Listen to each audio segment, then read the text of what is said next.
So in the last video, we talked about menopause, the definition. So we're moving on now to talk about the most common symptoms that we see during the menopause period.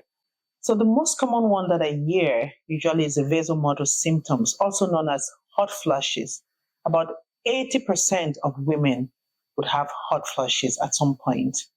And there's no one symptom that fits all women. Some would have different symptoms, but most of the women, as I did mention, 80% would have hot flashes. And what is hot flashes? People describe it as this intense feeling of heat, sweat, where it just rushes from the chest area and it goes up like this hot air that is hard for them to contain. And a lot of them start sweating. That's why you see most women in this period, they move around with their fans.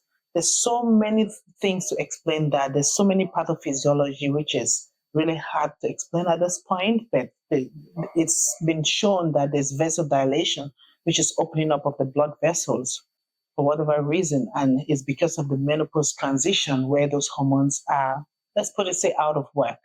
Normally, the valve is supposed to shut, which is a thermoregulatory system, so that women don't have those symptoms. But because of the lack of estrogen and all that, it doesn't get to do that. As a result of that, women have those symptoms. Some women will even have anxiety as a result of that. Some women would have palpitations, and because of that, they might have to go see a cardiologist or other specialists just because of that. And it's different from race to race. The most common people, like African Americans, have the most of the hot flashes symptoms. And it can last for like 10 years. Some people even have it for 20 years. Never mind. There's hope. There's help for those symptoms. Keep watching for more insights on this.